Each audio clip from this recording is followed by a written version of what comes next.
Hello everyone and welcome back to our Crystal English academy. तर विद्यार्थी मित्रांनो, मी Rahul Naikwade sir आपल्या सर्वांचं या व्हिडिओमध्ये खूप खूप स्वागत करतोय। तर विद्यार्थी मित्रांनो, आपण जी departmental PSI exam PYQs analysis video series जे सुरू केली आहे, यामध्ये आपण आजच्या या व्हिडिओमध्ये ॲक्टिव्ह वॉइस आणि पॅसिव्ह वॉइस हा जो टॉपिक आहे, तर या टॉपिकवरती डिपार्टमेंटल PSI एक्झाममध्ये कशा स्वरूपात प्रश्न विचारले आहेत, तर या सर्व प्रश्नांचं आपण सविस्तर विश्लेषण करणार आहोत। आणि आपण हे PYQs घेत असताना 1998 पासून ते 2022 पर्यंत जेवढ्या पण डिपार्टमेंटल PSI एक्झाम झालेल्या आहेत, या सर्व परीक्षेमधील आपण सर्व प्रश्न जे आहेत, तर हे सर्व प्रश्न किंवा सर्व PYQs आपण घेणार आहोत आणि या सर्व PYQचं आपण सविस्तर विश्लेषण करणार आहोत। तर मग मित्रांनो, मी नेहमी प्रत्येक व्हिडिओमध्ये तुम्हाला हेच सांगत आहे, जरी हे सगळे प्रश्न डिपार्टमेंटल PSI एक्झाम मधील असले तरी देखील आपल्या सर्वांनाच जे विद्यार्थी मग MPSC ची कुठलीही तयारी करत असतील, राज्यसेवा असेल, कंबाईन ग्रुप बी असेल, ग्रुप सी असेल, त्याच्यानंतर टेक्निकल कंबाईन असू द्या, स्टेनोग्राफर असू द्या, डिपार्टमेंटल PSI असू द्या किंवा डिपार्टमेंटल ASO असू द्या, या सर्वच परीक्षेची तयारी करणाऱ्या विद्यार्थ्यांसाठी अत्यंत उपयुक्त असणार आहे, मार्गदर्शक ठरणार आहेत आणि हे सगळे विश्लेषण दिशादर्शक ठरणार आहे। त्याचं कारण मी प्रत्येक व्हिडिओमध्ये सांगत आहे की डिपार्टमेंटल PSI एक्झाम सुद्धा जे आहे तर MPSC कंडक्ट करते आणि MPSC जेवढ्या पण परीक्षा कंडक्ट करत असते, तर त्याच्यामध्ये त्यांचा दर्जा जो आहे, खरं पाहता प्रश्नांचा जो दर्जा आहे, तर प्रश्नांचा दर्जा हा सेम असतोय, फक्त त्याच्यामध्ये फरक हाच असतोय, प्रश्नांची जी संख्या असते तर प्रश्नाची संख्या ही कमी जास्त होते। मात्र तुम्ही जे पण विद्यार्थी कुठल्याही परीक्षेची तयारी करत असू द्या, मग तुम्हाला हे सर्वांनाच हे प्रश्न जे आहेत तर हे PYQs अत्यंत महत्त्वाचे असणार आहेत आणि याच्या माध्यमातून तुमच्या 100% मित्रांनो आपल्या कॉन्सेप्ट जे आहेत त्या कॉन्सेप्ट्स क्लिअर होणार आहेत। आणि आपल्या सर्वांना माहीतच आहे, आपण विश्लेषण करत असताना फक्त प्रश्न दाखवतोय आणि त्याच्यानंतर लगेच त्याचं उत्तर हे आहे ते आहे असं नाही करत, तर आपण यामध्ये काय करतोय, प्रत्येक जो प्रश्न आहे तर त्याचं आन्सर ऑप्शन तर असणारच आहे, पण त्या ठिकाणी जे आन्सर ऑप्शन का आलं हे पण आपण सांगतोय आणि बाकीचे जे ऑप्शन आहेत तर हे बाकीचे ऑप्शन्स का चुकलेले आहेत, तर ते का बरोबर येत नाहीत याचं सुद्धा आपण सविस्तर विश्लेषण करतोय, ज्याच्या माध्यमातून तुमच्या ज्या कॉन्सेप्ट आहेत तर या टॉपिकच्या 100% सगळ्या कॉन्सेप्ट आहेत तर ह्या क्लिअर होऊन जातील।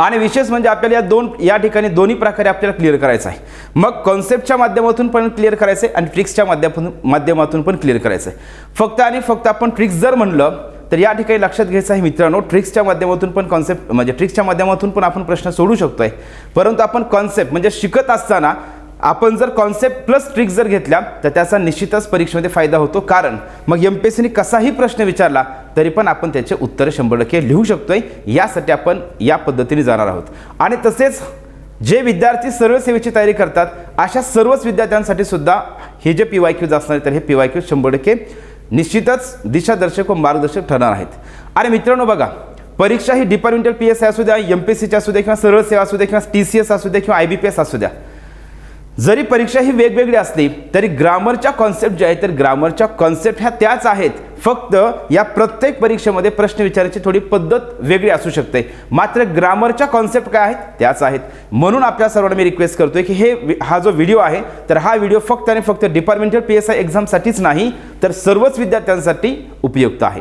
चला मग आपण ॲक्टिव्ह वॉइस आणि पॅसिव्ह वॉइस हा जो टॉपिक आहे, या टॉपिकवरती आपल्याला कशा स्वरूपात प्रश्न विचारले आहेत तर हे PYQs घ्यायला आपण सुरुवात करूया। हा प्रश्न दिलेला आहे, हा प्रश्न कधी विचारला आहे, डिपार्टमेंटल PSI एक्झाममध्ये हा प्रश्न आपल्याला विचारलेला आहे। मग यामध्ये बघा, वाक्य जे आहे तर वाक्य तुम्हाला सिंपल अगोदर समजून घ्यायचं आहे, व्हॉट डू यू डू नाव, मग याच्यामध्ये लक्षात ठेवायचं डू आणि त्याच्यानंतर डू, याच्यामध्ये पहिलं जे डू आहे तर ते हेल्पिंग व्हर्ब आहे आणि दुसरं जे डू आहे तर हे काय आहे, व्हर्ब आहे। मग इंग्लिशमध्ये लक्षात ठेवायचं हे हॅव असेल, डू असेल, हे जे शब्द आहेत तर ते हेल्पिंग व्हर्बचं बी काम करतात आणि मेन व्हर्बचं बी काम करतात। मग या वाक्यामध्ये डू जे आहे तर डू हे काय आहे, व्हर्ब आहे। मग या वाक्याचा टेन्स कोणता आहे, प्रश्नार्थक वाक्य आहे आणि ज्यावेळेस प्रश्नार्थक वाक्यामध्ये डू आणि डज असतंय तर त्या वाक्याचा टेन्स हा कोणता असतो, सिंपल प्रेझेंट टेन्स असतो आणि त्याचं पॅसिव्ह वॉइस करताना आपण काय करतो, लक्षात घ्यायचं आहे am is are plus V3 वापरतो असतोय, काय वापरतोय, am is are plus V3 वापरतोय। पण आता यामध्ये लक्षात घ्या, हा जो 2017च्या डिपार्टमेंटल PSI एक्झाममध्ये जो प्रश्न विचारला, तर आता आणखी एक गोष्ट महत्त्वाची लक्षात घ्या, ॲक्टिव्ह वॉइसचं पॅसिव्ह वॉइस करत असताना काही ट्रिक्स मी तुम्हाला सिंपल सांगतोय। ॲक्टिव्ह वॉइसच्या वाक्याचं पॅसिव्ह वॉइस करत असताना सगळ्यात पहिली गोष्ट लक्षात काय ठेवायची आहे, ॲक्टिव्ह वॉइसमध्ये नेमकं कोणती स्ट्रक्चर म्हणजे कॉन्सेप्ट आहे त्याच्यानुसार आपल्याला काय करायचं, पॅसिव्ह वॉइसमध्ये आपलं उत्तर काय येईल। जसं की जर ॲक्टिव्ह वॉइसमध्ये V1 असेल तर त्याचं पॅसिव्ह वॉइस करताना काय करायचं, आपल्याला am is are plus V3 वापरायचं आहे। जर ॲक्टिव्ह वॉइसमध्ये V2 असेल तर त्याचं पॅसिव्ह वॉइस करताना आपल्याला काय करायचं आहे, was were plus V3 वापरायचं आहे। म्हणजे आपण दिलेलं वाक्य अगोदर बघा आणि त्याच्यानंतर ऑप्शनकडे जाण्याचा प्रयत्न करायचा आहे। अगोदर प्रश्न प्रश्नामध्ये जे दिलेलं वाक्य आहे तर त्या वाक्यामध्ये नेमका कोणता टेन्स आहे किंवा कोणतं स्ट्रक्चर वापर आहे ते बघा आणि त्याच्यानंतर काय करायचं आहे, पॅसिव्ह वॉइसचं उत्तर काय असू शकते हे आपण चेक करणं गरजेचं आहे. आणि त्याच्यामध्ये आणखी एक गोष्ट महत्त्वाची, MPSC सातत्याने आपल्याला ॲक्टिव्हचं पॅसिव्ह वॉइस करायला सांगते असं नाही. मग काही वेळेस पॅसिव्हचं ॲक्टिव्ह पण करायला सांगते, काही वेळेस ॲक्टिव्हचं पॅसिव्ह वॉइस करायला सांगते. म्हणून आपल्याला काय करायचं आहे, दोन्ही पद्धतीने आपल्याला प्रॅक्टिस करणं गरजेचं आहे. मग सुरुवातीला मी या ठिकाणी काय करतोय, आपल्या ॲक्टिव्ह वॉइस आणि पॅसिव्ह वॉइस जे तर या ॲक्टिव्ह वॉइस आणि पॅसिव्ह वॉइस करत असताना सगळ्यांनी पहिली गोष्ट काय करायची, हा जो टेबल मी तुम्हाला सध्या लिहून देत आहे तर हा जो टेबल आहे तर हा टेबल काय करायचा, अगोदर वहीमध्ये व्यवस्थित लिहून घ्यायचा आहे. अगोदर हा टेबल व्यवस्थित वहीमध्ये लिहून घ्या. हा जो टेबल आहे तर याला त्या वाक्याचा टेन्स कोणता आहे तर टेन्सचा विचार न करताही आपण काय करू शकतोय, त्या वाक्याचं जे आहे तर ॲक्टिव्हचं पॅसिव्ह करू शकतोय किंवा पॅसिव्हचं ॲक्टिव्ह वॉइस करू शकतोय. तर लक्षात घ्या, इकडे जे आहे तर इकडं आहेत ॲक्टिव्ह वॉइसचे वाक्य म्हणजे ॲक्टिव्ह वॉइस आणि इथं आहे पॅसिव्ह वॉइस. मग तुम्हाला एक सगळ्यात पहिली गोष्ट लक्षात ठेवायची, दिलेल्या वाक्यामध्ये नेमकं काय आहे स्ट्रक्चर समजून घ्यायचं आहे. जर दिलेल्या वाक्यामध्ये फक्त V1 असेल, त्याच्यासोबत कसल्याही प्रकारचं क्रियापद हेल्पिंग वर्ब नाही, फक्त V1 जर असेल तर त्याचं पॅसिव्ह वॉइस करताना ॲम प्लस V3 करतोय. जर दिलेल्या वाक्यामध्ये V2 असेल, काय असेल क्रियापदाचं सेकंड फॉर्म असेल तर त्याचं पॅसिव्ह वॉइस करताना आपण काय करतोय, वॉज वेअर प्लस V3 करतोय. काय वापरतोय, वॉज वेअर प्लस V3 वापरतोय. त्याच्यानंतर नेक्स्ट तुम्हाला लक्षात ठेवायचं आहे, यामध्ये लक्षात ठेवायचं आहे बघा, जर शल आणि विल प्लस V1 असेल, शल विल प्लस V1 असेल, जर त्या वाक्याचं पॅसिव्ह वॉइस आपल्याला करायचं असेल तर आपण काय करतोय, शल बी विल बी प्लस V3. आणि पॅसिव्ह वॉइसमध्ये एक गोष्ट फिक्स आहे, पॅसिव्ह वॉइसमध्ये आपण नेहमी क्रियापदाचं तिसरं रूप वापरतोय. पॅसिव्ह वॉइसमध्ये नेहमी आपण क्रियापदाचं तिसरं रूप वापरतोय. खूप सिंपल कॉन्सेप्ट आहे. मग त्याच्यानंतर नेक्स्ट लक्षात घ्या, am plus VING. Am plus VING असेल, तुम्ही कधीही लक्षात ठेवायचं आहे, VING आलं जे आहे तर लक्षात घ्या, इथं लिहिलंय VING जर आलं की त्या ठिकाणी काय करायचं आहे, बिंग येणार. VING जर असेल तर काय करायचं आहे, बिंग वापरायचं आहे. मग तुम्हाला इथं पाठांतर करायची गरज नाही. ॲम प्लस VING असेल तर ॲम ठेवायचं आहे, परंतु त्याच्यामध्ये फक्त काय बदलायचं, आपल्याला बिंग वापरायचं आहे. आणि V3 तर फिक्स सगळीकडेच आहे. वॉज वेअर प्लस VING असेल तर काय करायचं आहे, was were plus being plus V3 करायचं आहे. त्याच्यानंतर have has plus V3, have has plus V3 जर असेल तर काय करायचं आहे, आपल्याला have been has been plus V3 वापरायचं आहे. जर वाक्यामध्ये हॅड प्लस V3 असेल तर त्याचं आपण पॅसिव्ह वॉइस करताना काय करतोय, हॅड बीन प्लस V3 वापरतोय. Shall have will have plus V3 असेल, काय असेल, shall have will have plus V3 जर असेल तर त्याचं पॅसिव्ह वॉइस करताना काय करायचं, shall have been will have been plus V3 वापरायचं आहे. शल हॅव विल हॅव त्याच्यानंतर बिन प्लस V3. म्हणजे जे परफेक्ट टेन्स आहेत, प्रेझेंट परफेक्ट, पास्ट परफेक्ट आणि फ्युचर परफेक्ट, याच्यामध्ये जे हेल्पिंग वर्ब आहे तेच वापरायचे. फक्त आपण त्यामध्ये काय करतोय, बिन वापरतोय. काय वापरतोय, बिन. त्याच्या नेक्स्ट बघा, 2 प्लस V1 याचा आपण करतोय टू बी प्लस V3.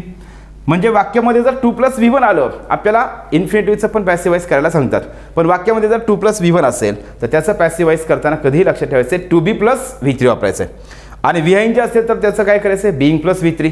मोडल ऑक्झिलरी व्हर्ब, आता मोडल ऑक्झिलरी व्हर्ब आपल्या सर्वांना माहीत आहेत, कॅन असेल, कुड असेल, should, may, might, must, need, dare, use to, ought to, हे जर असतील मोडल ऑक्झिलरी व्हर्ब तर त्या वाक्याचं पॅसिव्ह वॉइस आपण करताना काय करतोय, फक्त आपल्याला काय करायचं, त्यामध्ये बी वापरायचं आहे. काय वापरायचं आहे, बी.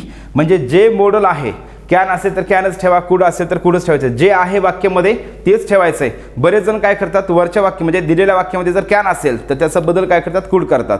तर ते कॅनचं कुड आपण करत असतोय, कुठं करतोय, ते डिरेक्ट स्पीचच्या वाक्याचं इनडिरेक्ट स्पीच करत असताना आपण करतोय, वॉइसमध्ये बदलायचं नाही. कॅन असेल तर कॅनच ठेवायचं, उत्तरामध्ये पण कॅनच ठेवायचं. मग त्या ठिकाणी काय करायचं, जे वाक्यामध्ये मोडल आहे तेच मोडल ऑक्झिलरी व्हर्ब काय करायचं आहे, वाक्यामध्ये ठेवायचं आहे. आणि त्याच्यानंतर फक्त आपली इथं बी वापरायचं आहे. त्याच्यानंतर मोडल auxiliary verb plus have plus V3, म्हणजे कुड have, should have, would have, must have असेल, नीड हॅव असेल किंवा नीड नॉट हॅव असेल, ऑट टू हॅव प्लस V3 जर असेल तर यांचं पॅसिव्ह वॉइस करताना तेच शब्द जसे आहेत तसे ठेवायचे आहेत. फक्त आपण त्या ठिकाणी काय करायचं, बिन वापरायचं. काय वापरायचं, बीच्या ऐवजी BEEN, बिन वापरायचं आणि पुढं V3 तर फिक्स आहे. तर आपल्याला हे लक्षात ठेवायचं आहे. त्याच्यानंतर नेक्स्ट बघा, जर आज्ञार्थी वाक्य असेल, आज्ञार्थी वाक्य जर असेल तर काय करायचं, आज्ञार्थी वाक्याचं आपण पॅसिव्ह वॉइस 3 प्रकारे करतोय. मग लेटने वाक्याची सुरुवात करून त्याच्यानंतर लेटच्या नंतर ऑब्जेक्ट घ्यायचं, बी घ्यायचं, V3 घ्यायचं आहे. Object plus should be plus V3. तर हे अशा पद्धतीने आपण करतोय. नंतर मी प्रश्न आल्याच्यानंतर पुन्हा तुम्हाला डबल सांगेल की त्याच्यानंतर नेक्स्ट बघा, object plus should be plus V3. त्याच्यानंतर आपण त्याचं पॅसिव्ह वॉइस असंही करतोय. मग सुरुवातीला लेट वापरून नंतर ऑब्जेक्ट घ्यायचं, नंतर बी वापरायचं आहे. आणि त्याच्यानंतर जर काही वेळेस लेटचंच वाक्य जर आपल्याला ॲक्टिव्हाइजमध्ये दिलं असेल आणि त्याचं पॅसिवाईज करायचं असेल तर टेन्शन घ्यायची गरज नाही, जसं आहे तसंच ठेवायचं. लेटने वाक्याची सुरुवात करा, नंतर ऑब्जेक्ट घ्या, नंतर बी वापरा, नंतर V3 वापरायचं, सेम तशाच प्रकारे ठेवायचं. आणि जर ॲक्टिव्हाइजमध्ये लक्षात काय ठेवायचं बघा, ॲक्टिव्हाइजमध्ये जर डूडच असेल, मग ते प्रश्नार्थक वाक्य असू द्या नाहीतर कुठलंही असेल, जर ॲक्टिव्हाइजमध्ये डूडच असेल तर त्याचं पॅसिवाईज करताना काय करायचं लक्षात कधीही ठेवायचं आहे, M is are plus V3 वापरायचं आहे. आणि ॲक्टिव्हाइजमध्ये जर काय असेल, डीड असेल तर त्याचं पॅसिवाईज करताना काय करायचं आहे, वॉज वेअर प्लस V3 वापरायचं आहे. काय वापरायचं आहे, वॉज वेअर प्लस V3. ॲक्टिव्हाइजमध्ये जर डूडच असेल पॅसिवाईज करताना M is are plus V3 वापरा. ॲक्टिव्हाइजमध्ये जर डीड असेल तर पॅसिवाईज करताना वॉज वेअर प्लस V3 वापरा. एवढा जर टेबल तुम्ही व्यवस्थित जर वहीमध्ये लिहून घेतला आणि हा जर टेबल व्यवस्थित क्लिअर केला की आपल्याला मग परीक्षेमध्ये कशाही प्रकारचा प्रश्न विचारू द्या, आपण त्याचं उत्तर देऊ शकतोय. मग आपण आता काय करू, एक एक प्रश्न आपण घेऊ आणि त्याच्यानंतर आपण काय करू, या प्रत्येक प्रश्नाचं जे आहे ते प्रत्येक प्रश्नाचं सविस्तर विश्लेषण घेऊ. फक्त या ठिकाणी एक सुरुवातीला तुम्हाला एक आयडिया यावी यासाठी मी हा टेबल दाखवलेला आहे. आपण हा टेबल म्हणजेच काय ॲक्टिव्हाइज पॅसिवाईज पूर्ण शिकवला असं नाही, फक्त एक तुम्हाला प्रश्न सोडवत असताना पण एक आयडिया यावी यासाठी मी अशा प्रकारे एक टेबल जे आहे तर हा टेबल दिलेला आहे. तर यामध्ये काय करायचं, या टेबलची चांगल्या प्रकारे प्रॅक्टिस करा. V1 आलं की तुम्हाला लक्षात आलं पाहिजे M is are plus V3. चला लक्षात द्या, या ठिकाणी काय डू आहे. मग जर प्रश्नामध्ये जर डूडच असेल किंवा वाक्यामध्ये जर डूडच असेल तर त्याचं पॅसिवाईज करताना आपण काय करतो, M is are plus V3 करतोय. इथपर्यंत क्लिअर आहे.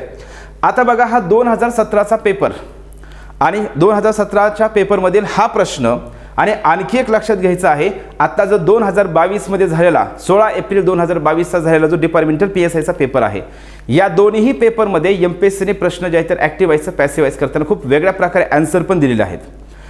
आपला ॲक्टिव्हाइज आणि पॅसिवाईजचा खरं पाहता नियम बेसिक कोणता आहे, जर ॲक्टिव्हाइजमध्ये म्हणजे ॲक्टिव्हाइजमध्ये जर सिम्पल प्रेझेंट टेन्स असेल तर पॅसिवाईजचा पण टेन्स कोणता पाहिजे, सिम्पल प्रेझेंट टेन्स पाहिजे. म्हणजे थोडक्यात सांगायचं म्हटलं तर ॲक्टिव्हाइजच्या वाक्यामध्ये जो टेन्स असतोय तोच टेन्स पॅसिवाईजच्या वाक्यामध्ये असायला पाहिजे. मात्र MPSCने 2017च्या पेपरमध्येही अशाच प्रकारचा एक प्रश्न दिला आणि 2022च्या पेपरमध्ये सुद्धा अशाच प्रकारचा एक प्रश्न आपल्याला दिलेला आहे, जो की वेगळा म्हणजे त्या ठिकाणी वाक्यामध्ये टेन्स वेगळा दिला आहे आणि उत्तरामध्ये त्याचा काय केलं आहे, टेन्स वेगळा दिलेला आहे. पण आपण या ठिकाणी टेन्शन घेऊ नका. या ठिकाणी जे आहे तर बघा, मग लगेच तुम्ही असं कन्फ्यूज व्हायला असं करू नका डिअर फ्रेंड्स. आता खरं पाहता किती जरी पुस्तकं आपण त्या ठिकाणी तुम्ही पण पाहिले आणि मी तर खूप सारी पुस्तकं वाचलेली आहेत, पाहिलेली आहेत, त्याच्यामध्ये असं कधीही केलेलं नाही की दिलेल्या वाक्याचं टेन्स वेगळा आहे आणि उत्तराचं टेन्स वेगळं दिलं आहे, असं कधीच होत नाही. परंतु त्याच्यामध्ये त्यांनी केलेलं आहे. आता या प्रश्नाचं जरी समजा ॲक्टिव्हाइजचं पॅसिवाईज करत असताना वेगळ्या प्रकारे जरी उत्तर दिलं असेल तर पण त्याला आपण एक काय करू शकतो, याला ठरवू शकतोय. परंतु 2022च्या पेपरमध्ये जो प्रश्न विचारला आहे तर तो प्रश्न पण काय होता त्या ठिकाणी वेगळा होता. आपण तो प्रश्न पण पाहणार आहोत. अगोदर आपण एक एक प्रश्नाचं आपण या ठिकाणी क्लिअर करू, कन्फ्यूज होऊ नका. फक्त मी या ठिकाणी काय सांगतोय तर यांनी काय केलंय, प्रश्न जे आहे ते प्रश्न हा वेगळ्या टेन्सचा दिलाय आणि उत्तर वेगळ्या टेन्समध्ये दिलेलं आहे. म्हणजे तुमच्या लक्षात येईल आता पाहिल्याच्या नंतर. बघा, या ठिकाणी डूडच आहे. डूडच जर असेल तर आपण त्या प्रश्नाचं पॅसिवाईज करताना काय करतोय, M is are plus V3 करतोय. डूडच जर असेल तर काय करायचंय, आपल्याला M is are plus V3 वापरायचं आहे. मग जर तुम्ही 4 ऑप्शन पाहिले तर तुम्हाला 4ही ऑप्शनमध्ये M is are plus V3 कुठं दिसतच नाही. याच्यामध्ये तर हॅज बीन आहे म्हणजे उत्तर येणार नाही. इथं इज आहे, इथं आर आहे, इथं हॅज बीन आहे म्हणजे हे 1 नंबर आणि 4 नंबर तर उत्तर येणार नाही. मग आपल्याला वाक्यामध्ये M is are plus V3 तर उत्तरच नाही. मग आपण याच्यामध्ये तर या प्रश्नाचं आपण काय करू शकतो, एक गेस करू शकतोय की नाव हा जो शब्द आहे तर नाव हा शब्द काय असतोय, तर नाव हा शब्द प्रेझेंट कंटिन्युअस टेन्समध्ये वापरतात. नाव हा शब्द कंटिन्युअस टेन्समध्ये वापरतात.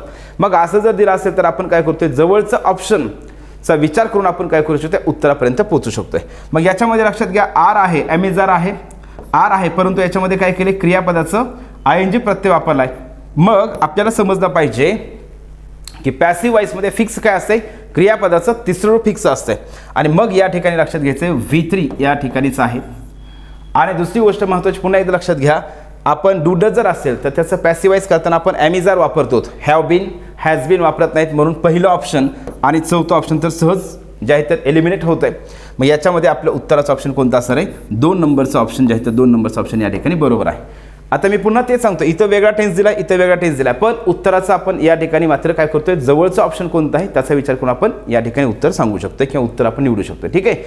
मग आपलं या प्रश्नाचं उत्तर काय आहे? या ठिकाणी 2 नंबरचं ऑप्शन या ठिकाणी बरोबर आहे. मी पुन्हा एकदा सांगतोय, आत्तापर्यंत मी MPSCचे सगळेच प्रश्न पाहिलेत, राज्यसेवेचे पाहिलेत, कंबाईन ग्रुप बी, ग्रुप सी, टेक्निकल कंबाईन असेल, डिपार्टमेंटल PSI असेल, डिपार्टमेंटल ASO असेल, स्टेनोग्राफर असेल, वेगवेगळ्या प्रकारची पुस्तकं आहेत, त्याच्यामध्ये कधीही टेन्स चेंज केलेला नाही. परंतु या ठिकाणी जे आहे तर या ठिकाणी मात्र काय केलं, टेन्स चेंज करून दिलेलं आहे.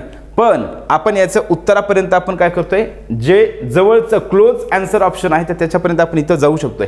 आणि म्हणून या ठिकाणी काय येणार आहे याचं उत्तर, हे जे आहे तर याचं उत्तर हे 2 नंबरचं ऑप्शन या ठिकाणी बरोबर आहे. ठीक आहे, चला नेक्स्ट बघा. पुढचा प्रश्न आहे डिपार्टमेंटल PSIच्याच पेपरमध्ये आणखी आपल्याला हा पण प्रश्न विचारला आहे. काय? Change the voice mister Krishnaji teaches us grammar. याला टेन्शन घ्यायची गरज आहे. Mister Krishnaji teaches us grammar या ठिकाणी बघा, वाक्य जे आहे तर वाक्यामध्ये क्रियापदाचं किती रूप वापरलंय? या ठिकाणी क्रियापदाचं पहिलं रूप वापरलेलं आहे, V1 वापरलेलं आहे. क्रियापदाचं पहिलं रूप वापरलं आहे. मग क्रियापदाचं जर पहिलं रूप वापरलं असेल तर आपल्याला पॅसिवाईज करताना काय येणार आहे? M is are plus V3 यायला पाहिजे. काय यायला पाहिजे? M is are plus V3 यायला पाहिजे, बरोबर. Am is are plus V3. मग M is are plus V3 याच्यामध्ये कोणत्या वाक्यामध्ये आहे? पहिल्या वाक्यामध्ये आहे का? नाही. दुसऱ्या वाक्यामध्ये आहे का? आहे. तिसऱ्या वाक्यामध्ये आहे का? आहे. चौथ्या वाक्यामध्ये आहे का? नाही. म्हणजे 1 आणि 4 ऑप्शन तर आपल्या या ठिकाणी कटले. राहिलं कोणतं? दुसरं आणि तिसरं ऑप्शन. आता आपण या ठिकाणी व्यवस्थित समजून घेऊ. बघा, मिस्टर कृष्णाजी हे वाक्याचा काय आहे? सब्जेक्ट आहे. आणि यामध्ये अस हे काय आहे? ऑब्जेक्ट आहे. ग्रामर हे सुद्धा काय आहे? ऑब्जेक्ट आहे. मग आपल्याला सिंपल समजलं पाहिजे, पॅसिव्ह वॉइसच्या वाक्याची सुरुवात करायची म्हणजे कशाने करायची? ऑब्जेक्टने सुरुवात करायची आहे. आणि ऑब्जेक्ट जे आहे तर ऑब्जेक्ट हे वाक्यामध्ये कुठं शोधायचं आहे? कुठं असणार आहे ऑब्जेक्ट जे आहे तर ऑब्जेक्ट हे वाक्यामध्ये कुठं असते? ऑब्जेक्टची वाक्यामध्ये प्लेस कुठं असते? तर लक्षात ठेवायचं, ऑब्जेक्ट हे नेहमी वाक्यामध्ये इकडं तिकडं कुठेही शोधाशोध करत बसायचं नाही. तर ऑब्जेक्ट हे वाक्यामध्ये व्हर्ब जे आहे तर व्हर्बच्या नंतर असतंय, म्हणजे क्रियापदाच्या नंतर असतंय. ऑब्जेक्ट हे वाक्यामध्ये क्रियापदाच्या नंतर, हे टीचर्स आणि त्याच्यानंतर ऑब्जेक्ट असतंय. क्लिअर आहे सगळ्यांचं?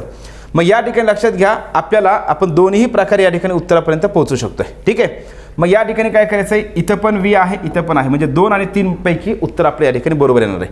मग लक्षात घ्या, वी आर टॉट.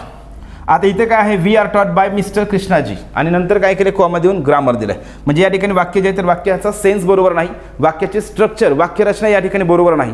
मग इथं काय असणार आहे? अस जे आहे तर अस हे ऑब्जेक्ट आहे. ज्यावेळेस वाक्याच्या सुरुवातीला आपण घेतोय तर त्यावेळेस अस हे द्वितीयामध्ये आहे, ऑब्जेक्टिव्ह केसमध्ये आहे.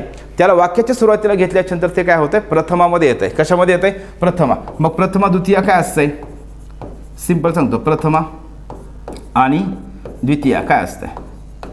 मग हे आय असेल, वी असेल, यू असेल, ही असेल, शी असेल, इट असेल आणि दे असेल. मग तुम्हाला सिंपल काय करायचं? लक्षात घ्यायचं आहे. थांबा, इथं मी लिहितो, किंवा ठीक आहे लक्षात येईल ना तसं पण. मग आयचं काय करायचं आहे? मी. वी असेल अस, यूचं द्वितीय यू, हीचं हिम, शीचं हर, इट आणि देचं काय होत असते? देम. तर ह्या अशा प्रकारचे प्रथम आणि द्वितीय असते. मग कधीही लक्षात ठेवायचं आहे, वाक्याचं जे आहे तर वाक्याचा कर्ता म्हणजे वाक्याची सुरुवातीला कधीच आपण ऑब्जेक्टिव्ह केस वापरू शकत नाहीत.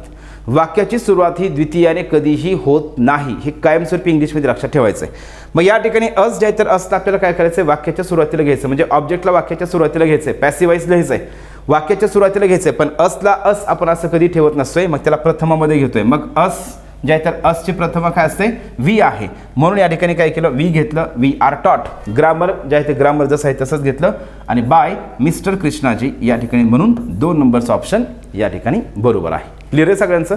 चला ठीक आहे, नेक्स्ट बघा. पुढचा प्रश्न आहे पॅसिवाईज फॉर्म. करेक्ट पॅसिवाईज आपल्याला विचारलं की करेक्ट पॅसिवाईज कोणता आहे? मग इथं लक्षात घ्या, हा प्रश्न कुठं विचारला आपल्याला? हा प्रश्न विचारला डिपार्टमेंटल PSI 2016च्या पेपरमध्ये. वाक्य दिलेलं आहे, the police has sounded red alert in the city. या ठिकाणी काय करायचं? Has sounded. लक्षात घ्या, हॅज साऊंडेड.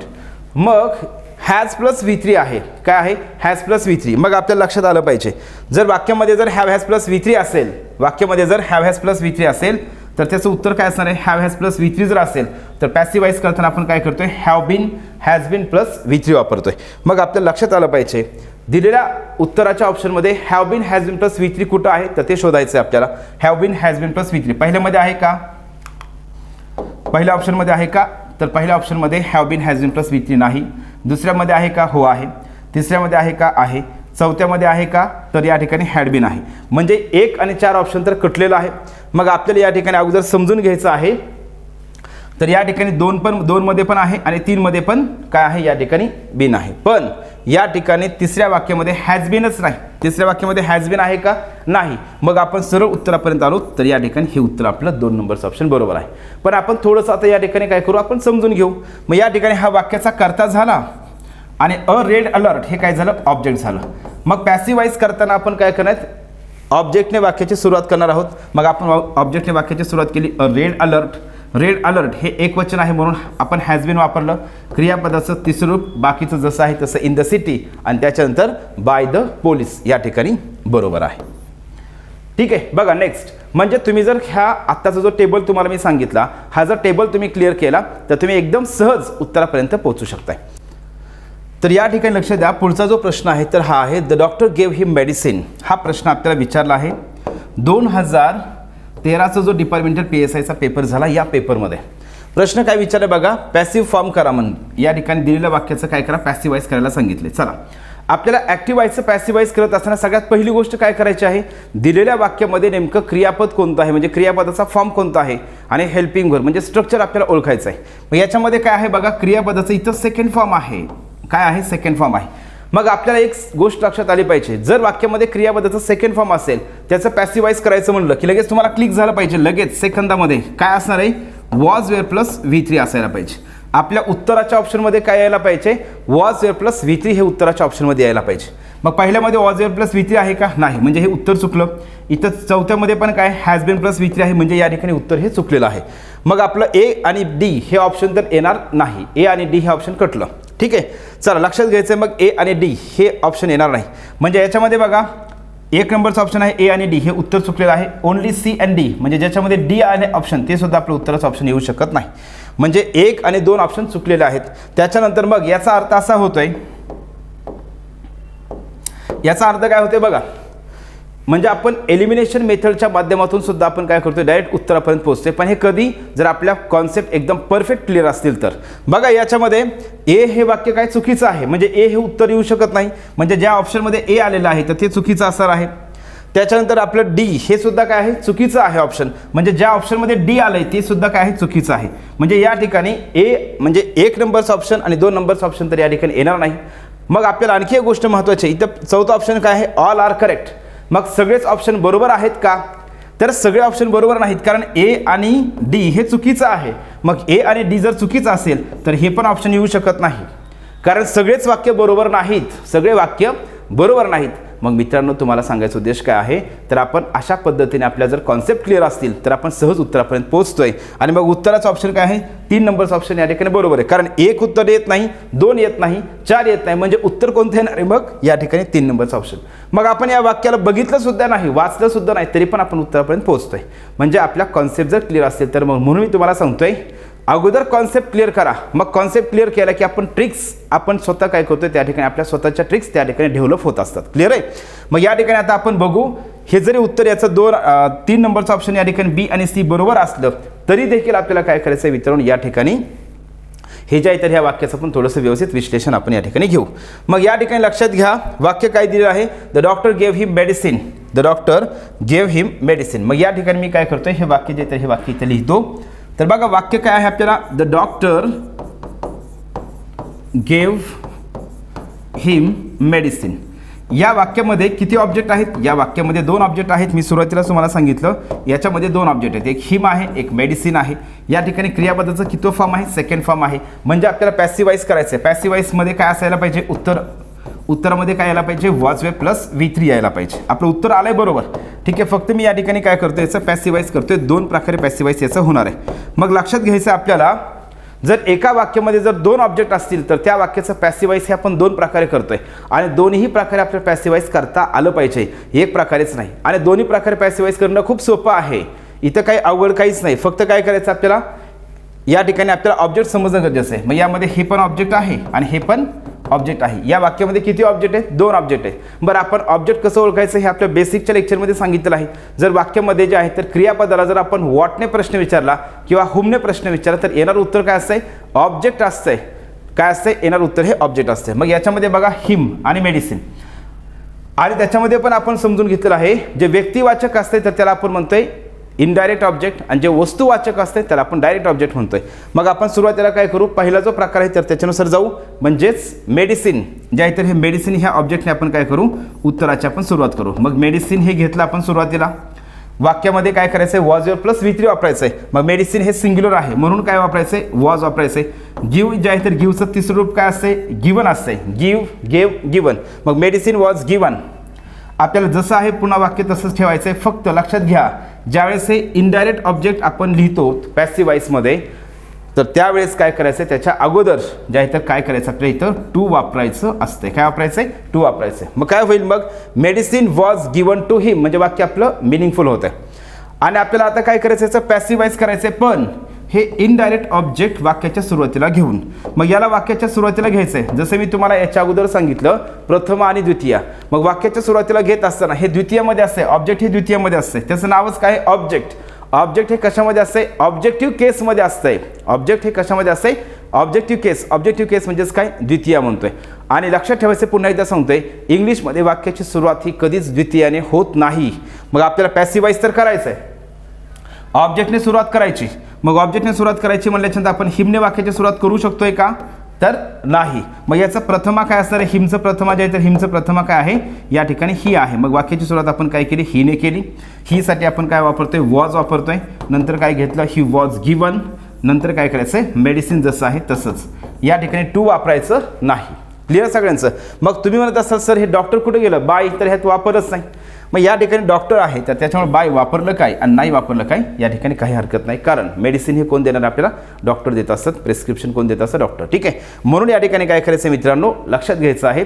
तर या वाक्याचं पॅसिव्हाइज अशा प्रकारे होईल. मग दोन ऑब्जेक्ट जर असतील तर दोन ऑब्जेक्टचं पॅसिव्हाइज आपल्याला दोन्ही प्रकारे आपल्याला करता आलं पाहिजे. ठीक आहे. चला नेक्स्ट बघा पुढचा प्रश्न. मग या प्रश्नाचं जे आहे तर या ठिकाणी प्रश्नाचं उत्तर म्हणजे काय आलं, 3 नंबरचं ऑप्शन या ठिकाणी बरोबर आहे. Fill in the blank. या ठिकाणी आपल्याला फिल इन द ब्लँक सांगितलं आहे, करेक्ट टेन्स फॉर्म. मग आपल्याला एक सगळ्यात महत्त्वाची गोष्ट काय, कॅन्सल हे जे आहे ते क्रियापद दिलेलं आहे. कॅन्सल या क्रियापदाचं आपल्याला काय करायचं आहे, योग्य ते फॉर्म निवडायचं आहे. आता याच्यामध्ये आणखी गोष्ट महत्त्वाची, बाय हिम आहे. मग लक्षात ठेवायचं आहे, बाय हिम असेल, बाय हर असेल, बाय देम असेल, म्हणजे आपल्याला समजलं पाहिजे बाय हिम आले म्हणजे ह्या वाक्याची रचना कोणती आहे, या वाक्याची रचना ही पॅसिव्ह वॉइस आहे. म्हणजे हे वाक्य कोणत्या याच्यामधलं आहे, पॅसिव्ह वॉइसमधलं आहे. आणि पॅसिव्ह वॉइस म्हणलं की आपल्याला समजलं पाहिजे त्याच्यामध्ये क्रियापदाचं तिसरं रूप येणारच आहे. ठीक आहे. मग या ठिकाणी लक्षात द्या, will plus V1. Passive voice म्हणलं की काय आलं पाहिजे, V3 आलं पाहिजे. याच्यामध्ये V3 आहे का, नाही, म्हणजे 1 नंबरचा ऑप्शन या ठिकाणी येणार नाही.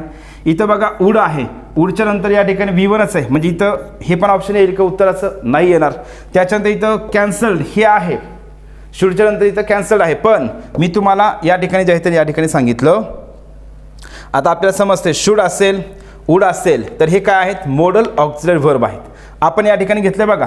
मग can, could, should, may, might, must, need, dare, use to हे जे आहेत किंवा ऑट टू असेल, हे मॉडल ऑक्झिलरी व्हर्ब जर असतील तर त्यांचं पॅसिव्हाइज करताना जरी क्रियापदाचं तिसरं रूप आलं तरी पण या ठिकाणी काय करायचं आहे, त्याच्यामध्ये बी असायला पाहिजे. काय असायला पाहिजे, बी असायला पाहिजे.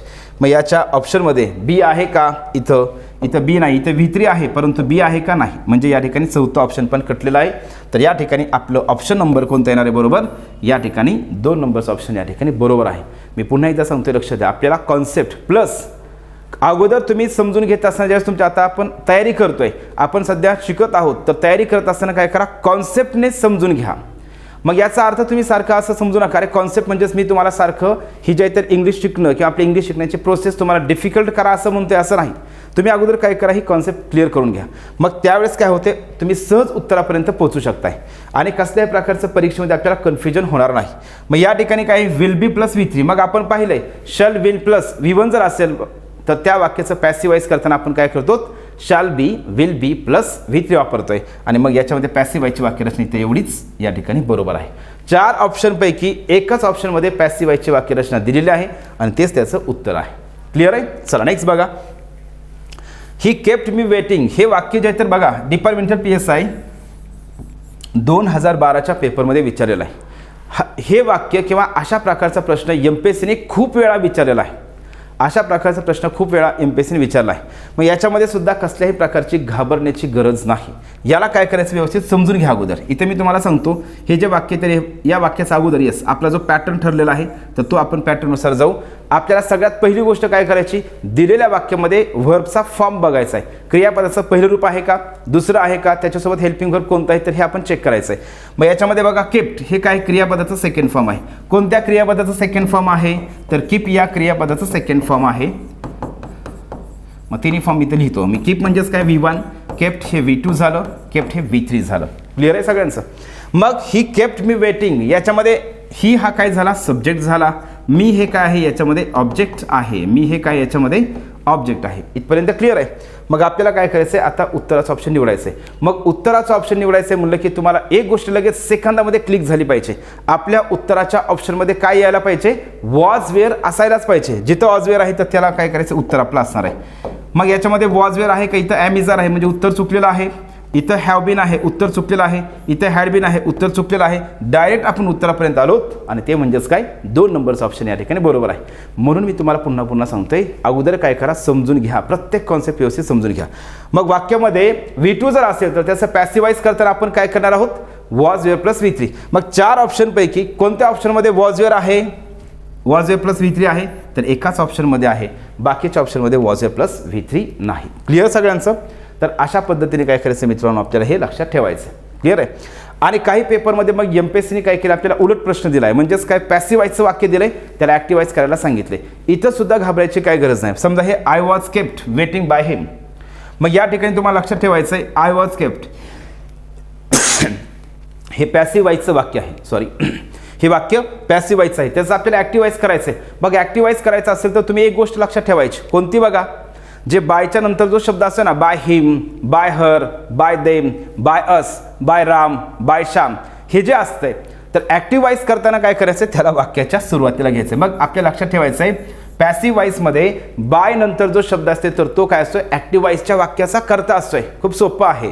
मग या ठिकाणी काय करणार आपण हिमला काय करणार वाक्याच्या सुरुवातीला घेणार. वाक्याच्या सुरुवातीला घेणार म्हणजेच काय करणार, समजा आपण इथं ही घेतलं त्याच्यानंतर आपल्याला माहिती आहे वॉज वेअर प्लस V3 जर पॅसिवाईजमध्ये असेल तर त्याचं ॲक्टिवाईज करताना काय करायचं आहे V2 करायचं आहे. मग V2 म्हणजेच काय, या ठिकाणी ही केप्ट याच्यामध्ये पॅसिवाईजमध्ये जो वाक्याचा कर्ता असतो तर तो ॲक्टिवाईजमध्ये काय असते ऑब्जेक्ट असते म्हणजेच ही केप्ट.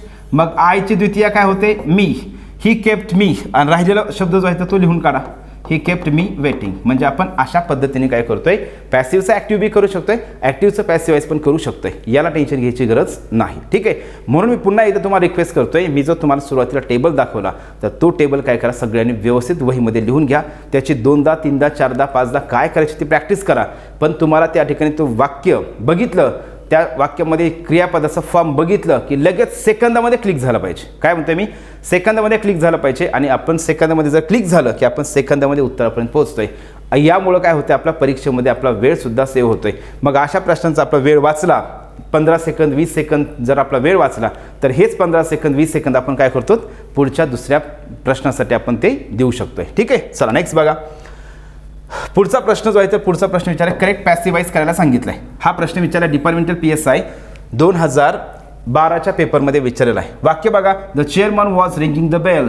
मग या ठिकाणी लक्षात घ्यायचं आहे अगोदर सगळ्यात पहिली गोष्ट काय करायची, यामध्ये वॉज वेअर प्लस VING म्हणजे याच्यामध्ये काय दिलंय बघा, the chairman was ringing the bell म्हणजे याच्यामध्ये काय आहे वॉज प्लस VING आहे. मग पुन्हा आपला तोच प्रश्न या ठिकाणी वॉज वेअर प्लस VING जर असेल आणि त्याचं पॅसिवाईज जर करायचं असेल तर लगेच आपल्याला क्लिक झालं पाहिजे, एका सेकंदामध्ये क्लिक झालं पाहिजे. मग वॉज वेअर प्लस VING जर असेल तर त्याचं पॅसिवाईज करताना आपण काय करतोय was were plus being plus V3 करतोय. काय करतोय was were plus being plus V3. उत्तराच्या ऑप्शनमध्ये लगेच आपल्याला बघायचं आहे was were plus being plus V3 कुठं आहे बाबा, वॉज वेअर प्लस बिंग. उत्तरामध्ये आपल्याला काय आलं पाहिजे बिंग आलं पाहिजे हे आपल्याला बघायचं आहे. उत्तरामध्ये काय आलं पाहिजे बिंग आलं पाहिजे. पहिल्या ऑप्शनमध्ये बिंग आहे का, बिंगच नाही, त्याच्यामुळे या ठिकाणी हे ऑप्शन चुकलेलं आहे. याच्यामध्ये बिंग आहे का, चला आहे. याच्यामध्ये बिंग आहे का, तिसऱ्या ऑप्शनमध्ये नाही, म्हणजे या ठिकाणी हे उत्तर येणार नाही. याच्यामध्ये बिंग आहे का, तर आहे. ठीक आहे. म्हणजे 2 ऑप्शन आपले सहज एलिमिनेट झालेले आहेत. आता आपल्याला 2 का 4 हे उत्तर आपल्याला त्या ठिकाणी चेक करायचं आहे. म्हणजे अगोदर मी तुम्हाला काय म्हणते बघा, याला काय करायचं आहे आपल्याला कमी वेळेमध्ये उत्तरापर्यंत कसं पोहोचायचं हे सांगतोय. मग या ठिकाणी आपल्याला समजून घ्यायचं आहे आता द चेअरमन हे वाक्याचा कर्ता झाला, द बेल हे वाक्याचा ऑब्जेक्ट आहे. मग आता मला तुम्ही सांगा, द बेल हे ऑब्जेक्ट आहे, पॅसिव्ह वॉइसची सुरुवात कशाने होणार आहे? द बेलने होणार आहे. सिंपल आहे. द बेल हा जो शब्द आहे, तर द बेल हा शब्द काय आहे? सिंग्युलर शब्द आहे का प्लुरल आहे? द बेल म्हणजेच काय? एक बेल म्हणजे सिंग्युलर झालं, आणि बेल्स म्हणलं तर प्लुरल झालं.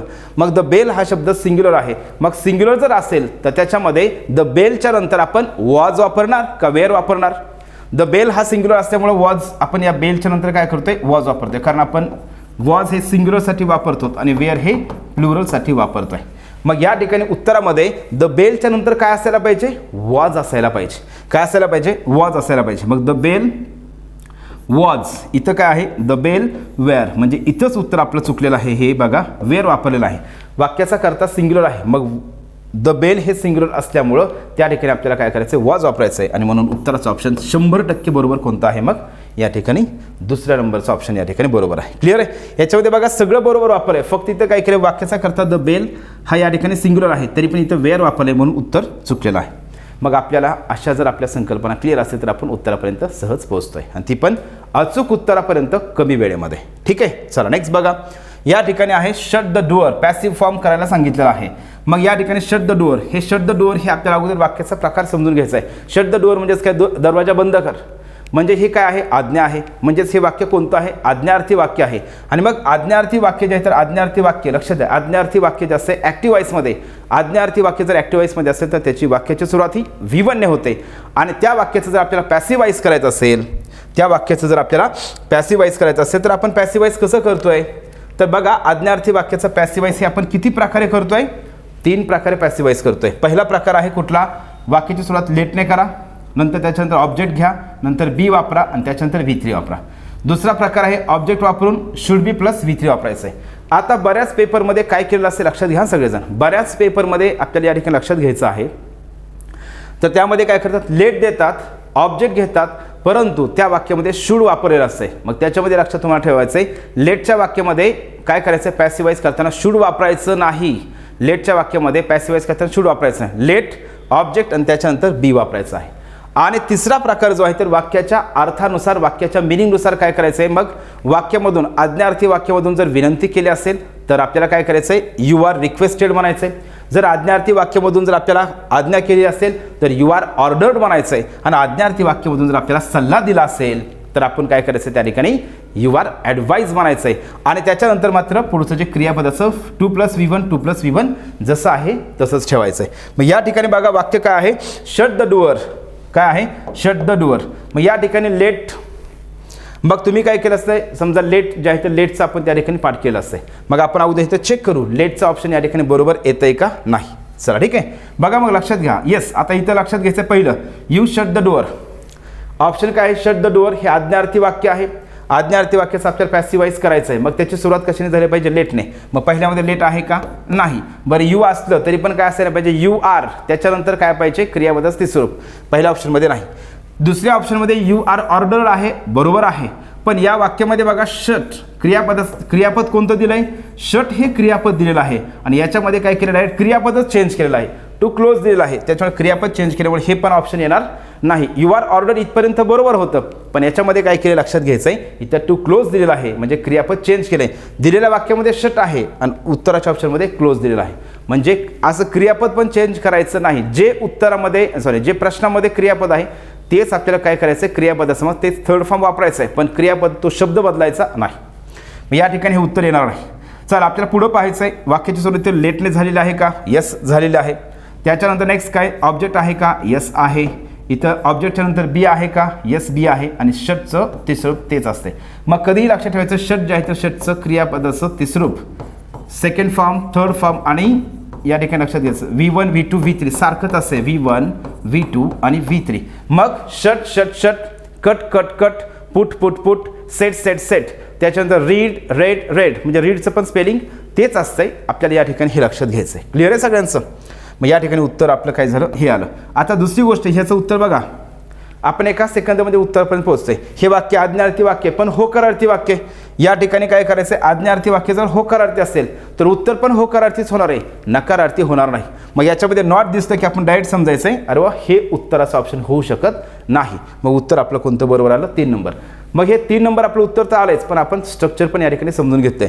मग आज्ञार्थी वाक्याचं पॅसिवाईज करताना अगोदर सुरुवात लेटने करतोय, नंतर याच्यामध्ये ऑब्जेक्ट कोणतं आहे द डुअर. मी तुम्हाला सांगितलं वाक्याचा प्रकार कोणताही असू द्या, विधानार्थी वाक्य असेल, आज्ञार्थी वाक्य असेल, प्रश्नार्थक वाक्य असेल, कोणतंही वाक्य असेल, वाक्यामध्ये ऑब्जेक्ट कुठं शोधायचं आहे तर वाक्यामध्ये ऑब्जेक्ट निवडत असताना लक्षात ठेवायचं आहे ऑब्जेक्ट हे कधीही क्रियापदाच्या नंतर असतंय. एवढं तुम्ही काय करायचं सिंपल लक्षात ठेवायचं आहे. मग या ठिकाणी द डुअर हे ऑब्जेक्ट झालं आणि मग पॅसिवाईज काय आहे बरोबर या ठिकाणी 3 नंबरचा ऑप्शन बरोबर आहे. चला नेक्स्ट बघा पुढचा प्रश्न. वी डिड दिस आपल्याला याचं काय करायला सांगितलं पॅसिवाईज चेंज द वाईज सांगितले 2011च्या पेपरमधला हा प्रश्न आहे.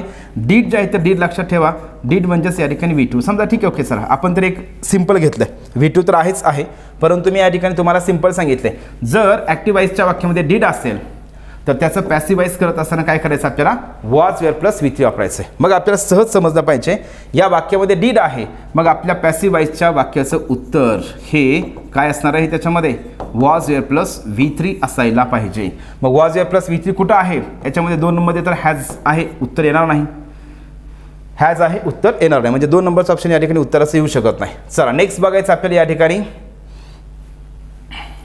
इथं वाक्याचं ऑब्जेक्ट कोणतं आहे बघा दिस, म्हणजे वाक्याची सुरुवात कशाने होणार आहे दिसने होणार आहे.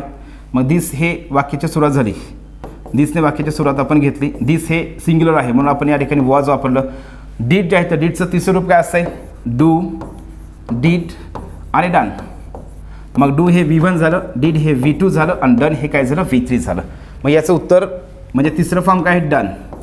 आता याच्यामध्ये बघा तिन्ही पण ऑप्शनमध्ये तसंच आहे this was done, this was done, this was done. मग तिन्हीमध्ये पण आहे ठीक आहे. मग आपल्याला काय करायचं आहे तेवढंच थांबायचं नाही, पुढं जायचं आहे. मग आपल्या वाक्याचा कर्ता जो आहे तर कर्ता कोण आहे V आहे. वाक्याचा कर्ता कोण आहे V. मग पॅसिवाईज करताना आपण काय करतोय V जे आहे तर Vची द्वितीय काय असते अस. मग आपण काय करतोय बाय अस आपण या ठिकाणी करणार आहेत. मग इथं काय केलंय ऑल ऑफ अस. आता वाक्याचा कर्ता ऑल ऑफ अस होतं का नव्हतं, मग या ठिकाणी हे ऑप्शन येणार आहे का नाही येणार. त्याच्यानंतर नेक्स्ट इथं बघा दिस वॉज डन, इथं बाय आहे पण आपल्या वाक्याचा कर्ता कोण आहे V आहे. मग V जर असेल तर त्याचं द्वितीय काय होते V जर असेल तर उत्तरामध्ये काय पाहिजे आपल्या बाय अस पाहिजे. काय पाहिजे बाय अस, पण इथं काय केले बाय देम केले म्हणजे उत्तर हे येणार नाही. आणि या ठिकाणी मग बाय अस या ठिकाणी आहे तर उत्तराचं ऑप्शन आहे आपलं 4 नंबरचं ऑप्शन या ठिकाणी बरोबर आहे. क्लिअर सगळ्यांचं. मग पुन्हा एकदा तुम्हाला सिंपल सांगेल कॉन्सेप्ट क्लिअर तर त्या ठिकाणी आपण आपल्या ट्रिक्स पण आपण स्वतःच त्या ठिकाणी डेव्हलप करू शकतोय. चला नेक्स्ट बघा. One should keep one's promise हे वाक्य खूप महत्त्वाचं आहे. अशा प्रकारचं वाक्य परीक्षेमध्ये आपल्याला विचारलं जात आहे आणि हे वाक्य जे तर हे वाक्य विचारत असताना MPSC सध्या काय करत आहे 2 प्रकारे, म्हणजे कधी आपल्याला ॲक्टिवाईज वाक्य देते त्याला पॅसिवाईज करायला सांगते, कधी पॅसिवाईज वाक्य देते त्याला ॲक्टिवाईज करायला सांगते. आता इथं काय करायचं आहे बघा हा प्रश्न विचारला 2011च्या डिपार्टमेंटल PSI पेपरमध्ये.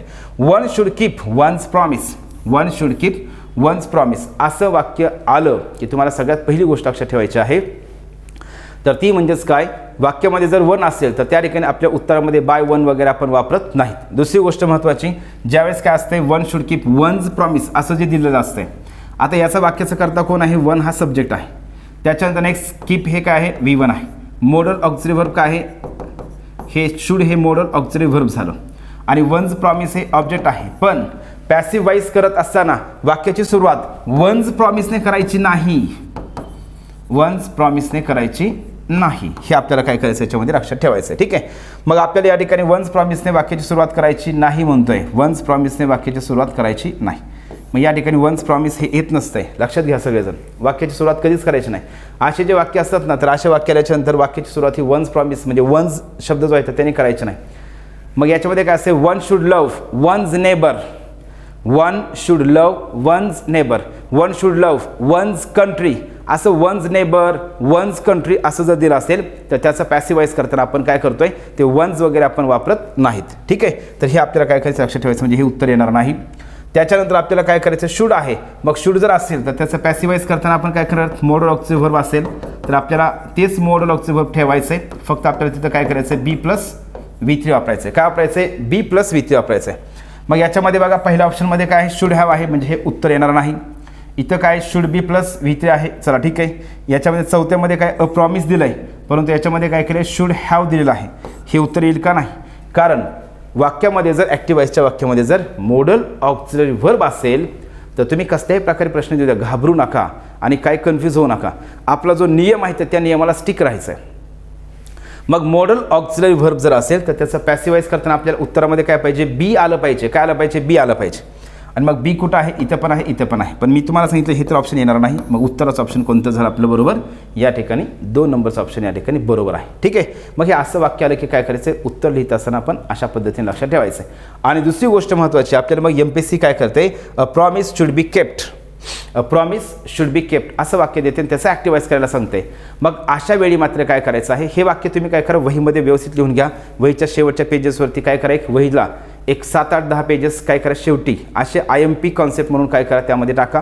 त्याच्यामध्ये काय करायचं आहे, असं एक वाक्य लिहा, अ प्रॉमिस शुड बी केप्ट. याचं आपल्याला ॲक्टिवाईज करायला जर सांगितलं तर त्याची वाक्याची सुरुवात काय करायची, ज्यावेळेस हे असं वाक्य दिलं जातं आहे त्या वाक्याचा कर्ता तर आपल्याला घ्यावं लागणार आहे. मग कर्ता काय घ्यायचा आहे, वन घ्यायचा आहे. काय घ्यायचं आहे, वन. आणि आपल्याला समजलं पाहिजे मग इथं मॉडल ऑक्झिलरी व्हर्ब कोणतंही शुड आहे. मग आपल्याला वाक्यामध्ये पण काय वापरायचं, शुड वापरायचं आहे. पण ॲक्टिवाईजमध्ये आपण बी वापरणार आहेत का, नाही. मग वन शुड आपण ॲक्टिवाईजमध्ये लक्षात ठेवायचं आहे. कधीही लक्षात घ्या, मॉडल ऑक्झिलरी व्हर्बच्या नंतर नेहमी क्रियापदाचं पहिलं रूप असतं आहे. मग one should keep one's promise या पद्धतीने आपण काय करतोय, ॲक्टिवाईज आपण करतोय. ठीक आहे, क्लिअर सगळ्यांचं. चला नेक्स्ट बघा, पुढचा प्रश्न या ठिकाणी आहे, select the correct answer of passive voice to the sentence given. मग याचं आपल्याला काय करायचं आहे, पॅसिवाईज करायला सांगितलं आहे. इथं लक्षात घ्यायचं आहे हॅज प्लस V3 आहे. काय आहे, हॅज प्लस V3. जर हॅज प्लस V3 जर असेल तर त्याचं पॅसिवाईज करताना आपलं उत्तरामध्ये काय येणार आहे,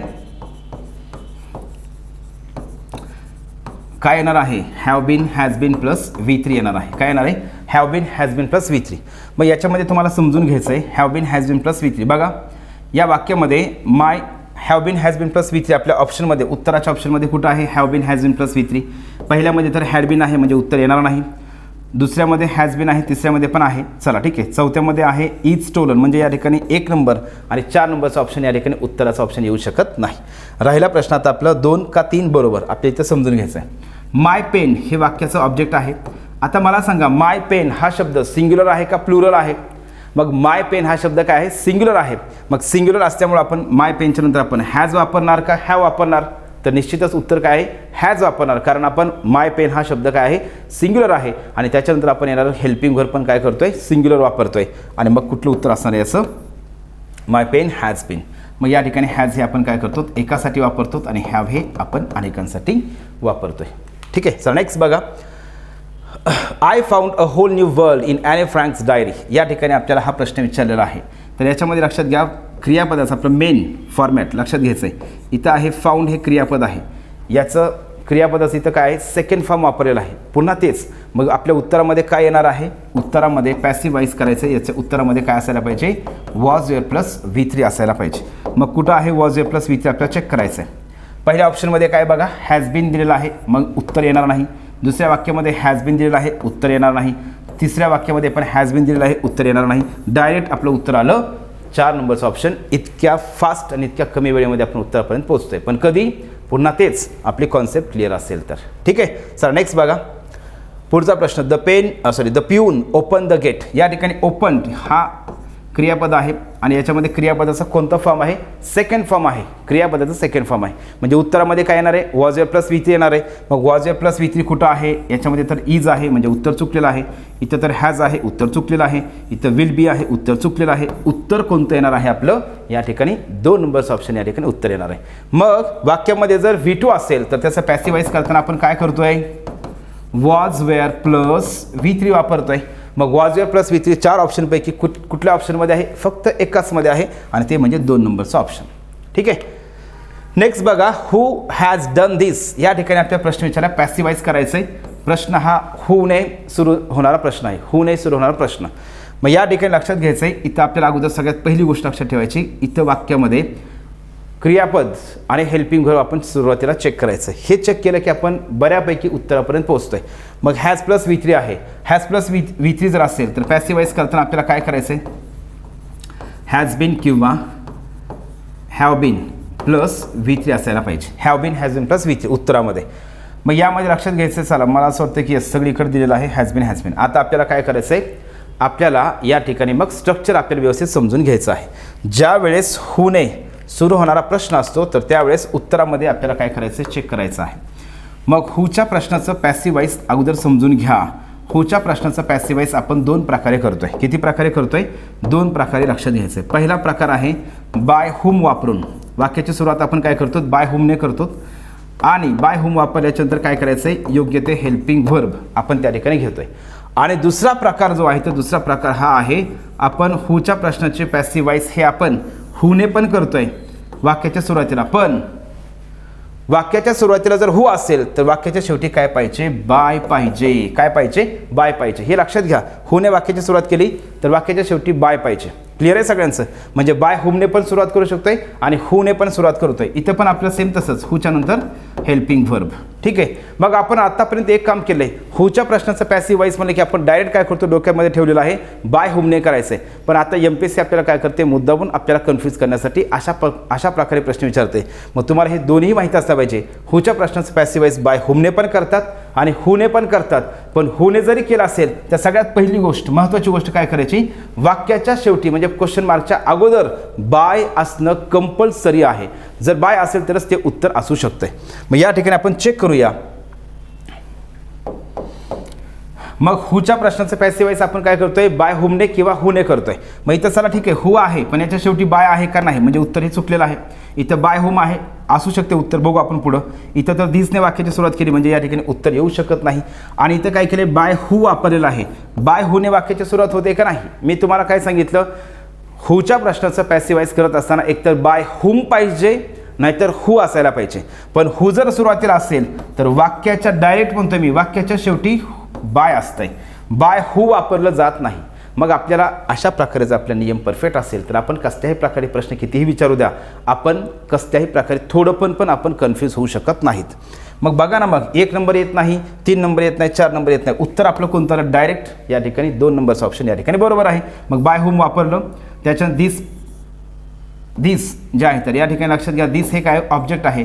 मग दिस हे सिंग्युलर आहे म्हणून आपण हॅज वापरलं, नंतर ऑब्जेक्ट घेतलं बीन प्लस V3 या ठिकाणी बरोबर आहे. तर नेक्स्ट क्वेश्चन आपण या ठिकाणी पाहू. He was misguided. या ठिकाणी काय? ही वॉज मिसगाइडेड हा प्रश्न आपल्याला विचारला आहे. डिपार्टमेंटल PSI 2008चा जो पेपर झाला या 2008च्या पेपरमध्ये आपल्याला हा प्रश्न विचारला आहे. काय आहे ही वॉज मिसगाइडेड? म्हणजेच या ठिकाणी हे वाक्य तर पॅसिव्ह वॉइस आहे पण त्यांनीच सुद्धा आपल्याला सांगितलंय याला काय करा? ॲक्टिव्ह वॉइसमध्ये आपल्याला काय करायचं? चेंज करायचं आहे. मग आपल्या लक्षात आलं पाहिजे जर पॅसिव्ह वॉइसमध्ये वॉजवेअर प्लस V3 असेल, वॉजवेअर प्लस V3 जर असेल कशामध्ये? पॅसिव्ह वॉइसमध्ये, तर त्याचं आपल्याला ॲक्टिव्ह वॉइस करण्यासाठी आपल्याला ॲक्टिव्ह वॉइसच्या वाक्यामध्ये काय पाहिजे?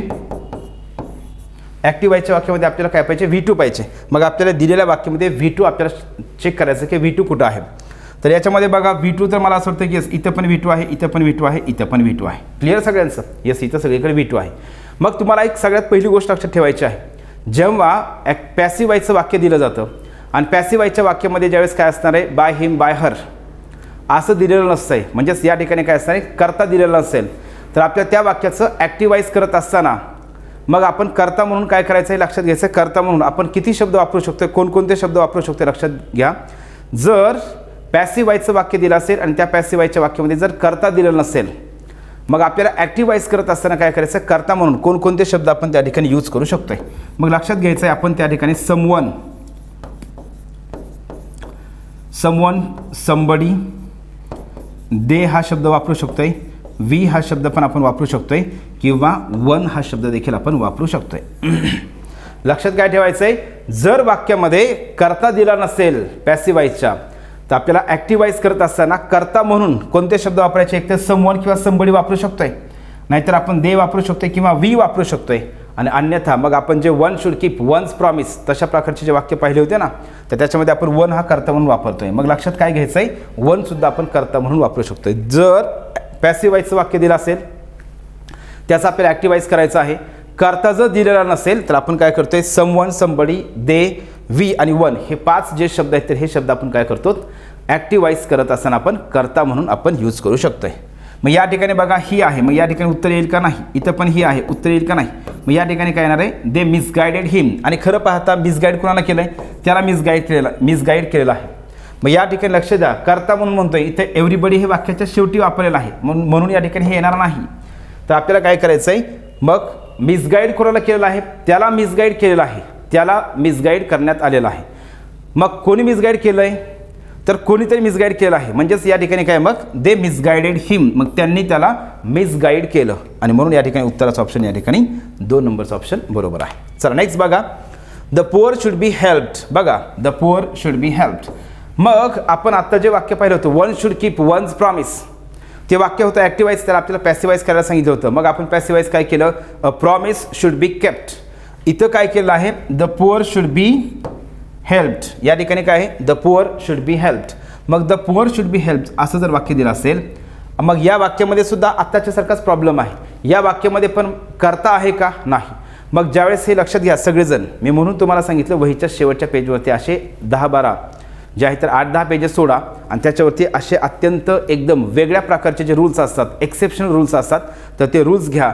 म्हणजे काय होईल, तुम्ही परीक्षेला जाण्यापूर्वी ते नियम जे आहेत ते नियम तुमच्या वाचण्यामध्ये आले पाहिजेत, तशा प्रकारचे वाक्य वाचण्यामध्ये आले पाहिजेत.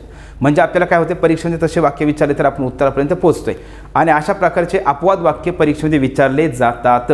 म्हणजे हे फक्त वाईज टॉपिकसाठी नाही, अशा प्रत्येक टॉपिकमध्ये अशा प्रकारचे काही पर्टिक्युलर वाक्य असतात, तर ते वाक्य आपण त्या ठिकाणी त्या पेजेसवरती लिहिणं गरजेचं आहे. ठीक आहे.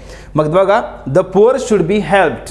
या ठिकाणी हे वाक्य पॅसिवाईजचे, आपल्याला काय करायला सांगितलं, ॲक्टिवाईज करायला सांगितलं आहे. आता आपल्याला ॲक्टिवाईज करायचं आहे, पण या वाक्याचा करता आहे का नाही. मग तुम्ही काय करायचं, हे वाक्य रचना समजून घ्या. हे वाक्य तुम्ही वहीमध्ये लिहूनच ठेवायचं.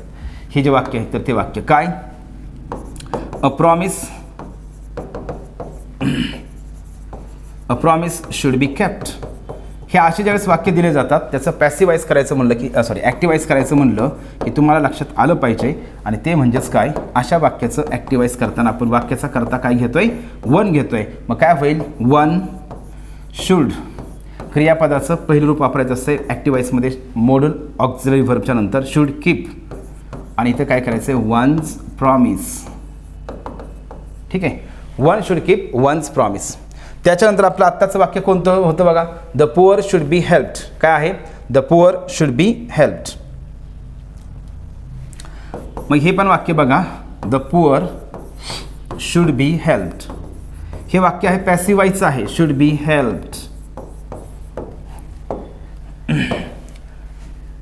हे वाक्य आहे पॅसिवाईजचं, आपल्याला याला काय करायचं आहे, आता याला पण ॲक्टिवाईज करायचं आहे. मग अशा वाक्याचा करता जर नसेल तर मग आपण काय करायचं, तर या वाक्याचा करता आपण काय वापरायचं आहे, वन हा शब्द वापरायचा आहे. मग काय होईल, मग वन शुड, इथं काय केलं आहे, हेल्प दिलेलं आहे, जे शब्द दिलेला आहे क्रियापद तर तेच वापरायचं आहे. मग मोडल ऑक्झिलरी व्हर्बच्या नंतर ॲक्टिवाईजमध्ये क्रियापदाचं पहिलं रूप वापरतात. मग वन शुड हेल्प, द पुअरला द पुअरच वापरायचं आहे. या ठिकाणी वन्स पुअर नसतंय, काय असतंय, one should help the poor. मग द प्लस ॲडजेक्टिव्ह ज्यावेळेस असते त्यावेळेस त्याचा अर्थ काय होतो, तशा प्रकारच्या लोकांना. मग one should help the poor म्हणजे गरीब लोकांना मदत केली पाहिजे, हे लक्षात घ्यायचं आहे. त्याच्यानंतर असं जर असेल, the old should be respected, याचा ॲक्टिवाईज काय होणार आहे, one should respect the old. या ठिकाणी काय होईल, one should respect the old. मग बघा, द ओल्ड वाक्य आहे या ठिकाणी, the old should be respected. याचा आपल्याला काय करायचं आहे, ॲक्टिवाईज करायचं आहे. मग याचा आपल्याला ॲक्टिवाईज करायचं आहे तर याचा करता काय घेणार आहेत आपण, इथं पण वन घेणार आहेत. मग इथं पण काय करायचं आहे, वन शुड, नंतर रिस्पेक्ट, जे क्रियापद आहेत तर तेच घ्या, पण क्रियापदाचं पहिलं रूप घ्या, respect that is the old. मग आपण अशा पद्धतीने काय करतोय, या वाक्यांचा ॲक्टिवाईज करतोय. हे वाक्य जे तर हे वाक्य काय करा, 2-3 वाक्य तुम्ही तुमच्या वहीच्या शेवटचे जे महत्त्वाचे IMP पेजेस आहेत तर त्याच्यावरती काय करा, लिहून घ्या. म्हणजे परीक्षेला जाण्यापूर्वी तुम्ही अशा प्रकारचे वाक्य पण वाचून गेलं पाहिजे. मग या ठिकाणी बघा, the poor should be helped. मग आता आपलं उत्तर ठरलेलं आहे. उत्तर काय असणार आहे, मग पॅसिवाईजमध्ये लक्षात घ्या, पॅसिवाईजमध्ये आपण V3 वापरतोय, पण ॲक्टिवाईजमध्ये V3 असताना काय मोडल ऑक्झिलरी व्हर्बच्या नंतर नाही. या ठिकाणी हे उत्तर तर नाहीच. इथं तर डिझर्व हे क्रियापदाचं वेगळंच क्रियापद वापरलेलं आहे. इथं विल प्लस V1 वापरलेलं म्हणजे उत्तर येणार नाही. आपलं डायरेक्ट उत्तर काय आलं, 1 नंबरचं ऑप्शन. मग या ठिकाणी one should help the poor, मग ज्यावेळेस असं वाक्य दिलं जातं आहे त्या वाक्याचं जर कर्ता दिलं नसेल तर त्या वाक्याचा कर्ता आपण काय करतो, वन हा शब्द आपण त्या ठिकाणी यूज करतो आहे. नेक्स्ट बघा, लिसन टू मी. लिसन टू मी जे आहे ते लक्षात घ्यायचं आहे. लिसन टू मी हे काय आहे, आज्ञार्थी वाक्य आहे, म्हणजे माझं ऐक. मग लिसन टू मी म्हणजेच काय, आज्ञा केलेली आहे. मग याच्यामध्ये काय झालं, हे आज्ञार्थी वाक्य आहे. आज्ञार्थी वाक्याची सुरुवात, ॲक्टिव्हाईजची सुरुवात कशाने होते, V1 ने होते. त्याचं पॅसिवाईज करत असताना आपण काय करतोय, 3 प्रकारे पॅसिवाईज करतोय. मग आपण या ठिकाणी पाहिलेलं आहे. मग 3 प्रकारे म्हणजे कोणतं बघा, या ठिकाणी पॅसिवाईज आपण लेटने सुरुवात करतोय, ऑब्जेक्ट घेतो, नंतर बी वापरायचं आहे. दुसरा प्रकार आहे ऑब्जेक्टने सुरुवात, नंतर शुड बी प्लस V3 वापरतो. आणि तिसरा प्रकार जो आहे तर वाक्याच्या अर्थानुसार.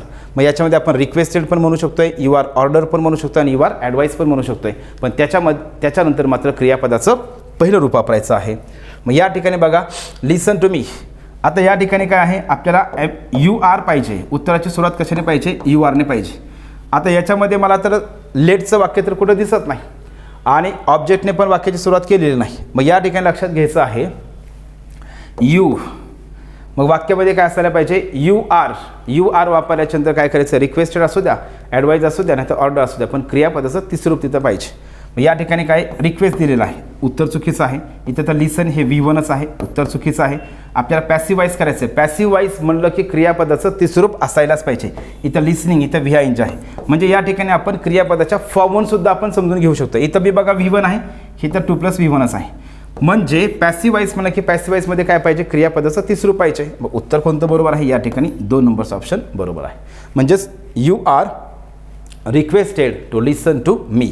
मग मी तुम्हाला सांगितलं या ठिकाणी लक्षात घ्यायचं आहे, यू आर रिक्वेस्टेड वापरायच्यानंतर काय करायचं आहे, क्रियापदाचं म्हणजे 2 + V1 वापरायचं आहे. काय वापरायचं आहे, 2 + V1. आणि लिसन हा जो शब्द आहे, तर लिसन या शब्दासंदर्भात आणखी एक गोष्ट लक्षात ठेवायची, ती म्हणजेच काय, लिसनच्या नंतर जर ऑब्जेक्ट असेल, लिसन शब्दाच्या नंतर जर ऑब्जेक्ट असेल तर लिसनसोबत हे टू हे प्रिपोजिशन वापरणं गरजेचं असते, कंपल्सरी असते. चला नेक्स्ट बघू पुढचा प्रश्न. Post the letter. या ठिकाणी पोस्ट द लेटर, मग हा पोस्ट हा जो शब्द आहे तर हा शब्द काय आहे, या ठिकाणी पोस्ट द लेटर म्हणजेच काय, हे पण वाक्य कोणतं आहे, आज्ञार्थी वाक्यच आहे. मग आज्ञार्थी वाक्याचं जर आपल्याला पॅसिवाईज करायचं असेल तर आज्ञार्थी वाक्याचं पॅसिवाईज आपण कशा पद्धतीने करतोय, मग आत्ता आपण पाहिलेलं आहे. मग लक्षात घ्यायचं आहे आपल्याला, या ठिकाणी आज्ञार्थी वाक्याचं पॅसिवाईज करायचं असेल तर त्याची सुरुवात एकतर लेटने व्हायला पाहिजे, नाहीतर ऑब्जेक्टने व्हायला पाहिजे. आणि त्याने ऑब्जेक्टने जर सुरुवात झाली तर त्याच्यामध्ये शुड असायला पाहिजे. मग इथं वॉज येतं का, नाही येणार. वॉज येणार आहे का, नाही. याच्यामध्ये आपल्याला ऑब्जेक्ट समजून घ्यायचं आहे. Post the letter. Post the लेटरमध्ये ऑब्जेक्ट कोणतं आहे, द लेटर हे ऑब्जेक्ट आहे. काय आहे, द लेटर हे ऑब्जेक्ट आहे. मग याच्यामध्ये मी येईल का, नाही. बरं ठीक आहे. आणखी एक गोष्ट महत्त्वाची, मी पुन्हा ते सांगतोय, सिम्पल. पॅसिवाईज म्हणलं की क्रियापदाचं तिसरं फिक्स लक्षात ठेवायचं. इथं पोस्ट हे क्रियापदाचं V1च आहे, म्हणजे या ठिकाणी उत्तर हे तर येणारच नाही. त्याच्यानंतर इथं पण पुन्हा लक्षात द्या, क्रियापदाचं इथं तिसरं रूप आहे का, नाही, म्हणजे या ठिकाणी उत्तर येणार नाही. मग आपल्याला सगळ्यात पहिली गोष्ट काय, आपल्याला वाक्याच्या जे आहे तर वाक्याच्या कॉन्सेप्टनुसार पण आपण उत्तर आपण पोहोचलेलो आहे, तर ते म्हणजेच काय, 4 नंबरचं ऑप्शन या ठिकाणी बरोबर आहे. 1, 2, 3 तर चुकीचे आहेत, उत्तर कोणतं बरोबर, 4. मग याचं उत्तर कसं आलेलं आहे बघा, वाक्याची सुरुवात आपण लेटने केली, त्याच्यानंतर आपल्याला ऑब्जेक्ट घ्यायचं आहे. मग ऑब्जेक्ट आपण घेतलं लेट द लेटर. काय घेतलं आहे, लेट द लेटर. नंतर आपण काय वापरतोय, बी. आणि क्रियापदाचं तिसरं रूप वापरतोय, म्हणजेच काय, पोस्टेड. क्रियापदाचं तिसरं रूप वापरतोय आणि दॅट इज पोस्टेड हे क्रियापदाचं तिसरं रूप झालं.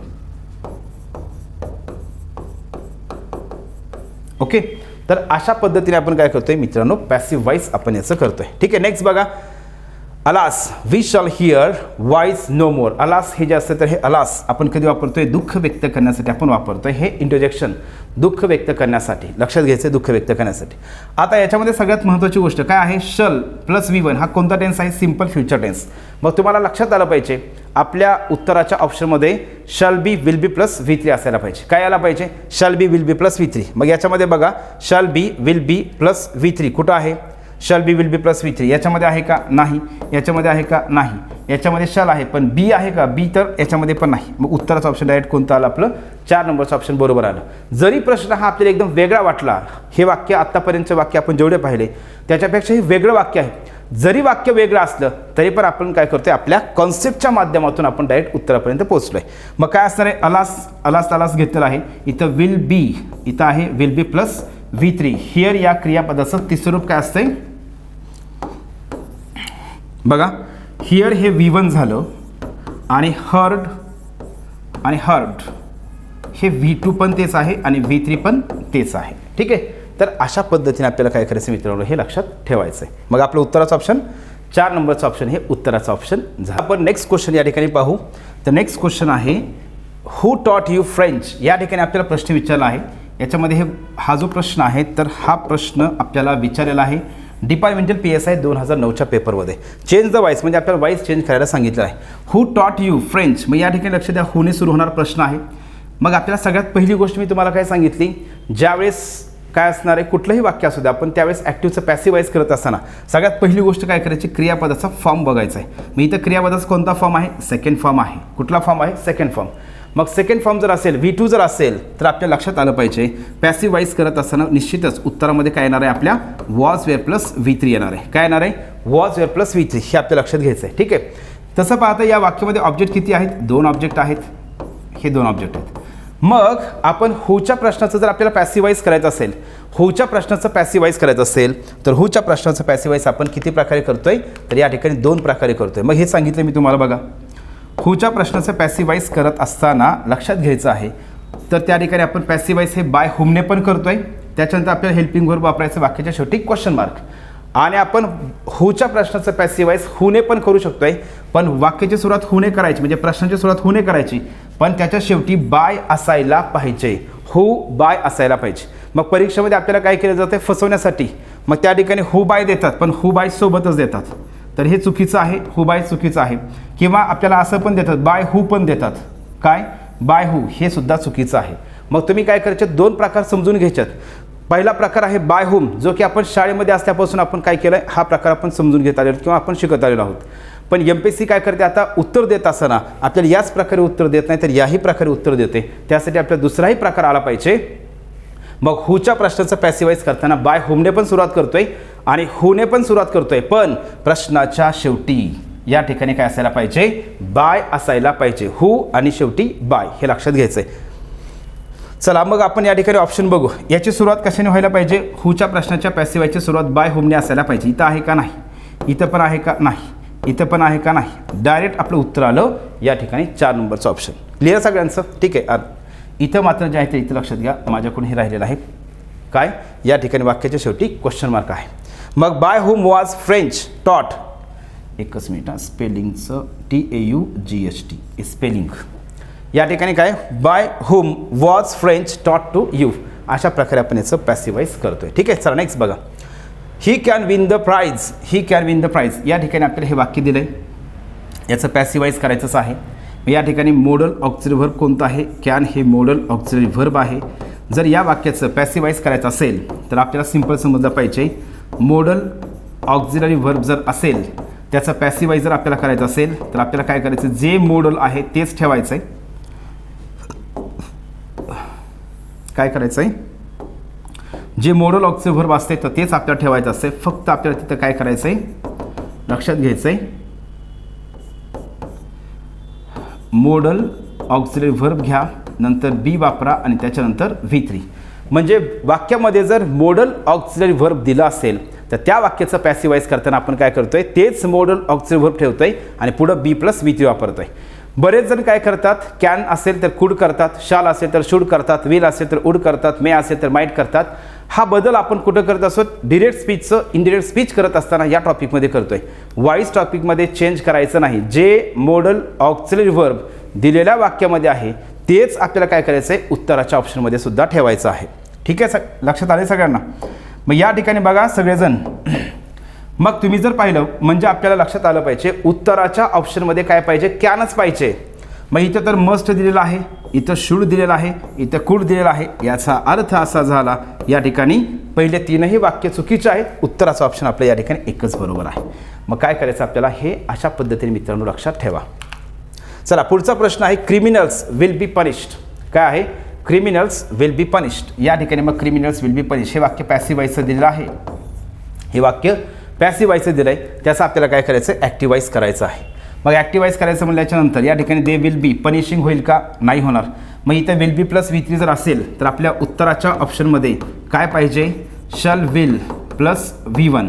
आपल्याला जर ॲक्टिवाईज करायचं असेल तर ॲक्टिवाईजमध्ये काय करतो आपण, शल विल + V1. पॅसिवाईजमध्ये जर शल बी विल बी + V3 असेल तर ॲक्टिव्ह वाईसमध्ये शल विल प्लस V1 असायला पाहिजे. मग या ठिकाणी आहे का? पहिल्यामध्ये नाही. बघा, we will punish the criminals, there will be punishment for criminals आणि punishment will be given, punishment will be, ही तर पुन्हा एकदा हे पॅसिव्ह व्हायचंच आहे. मग ज्यावेळेस असं वाक्य दिलं जाते तर त्यावेळेस काय बघा, we will punish the criminals, आम्ही क्रिमिनल्सला पनिश करू. मग आपण करू का पनिश? या ठिकाणी आपल्याला अधिकार आहे का? नाही. मग या ठिकाणी मग तसा विचार जर केला तर या ठिकाणी हे पण येणार नाही.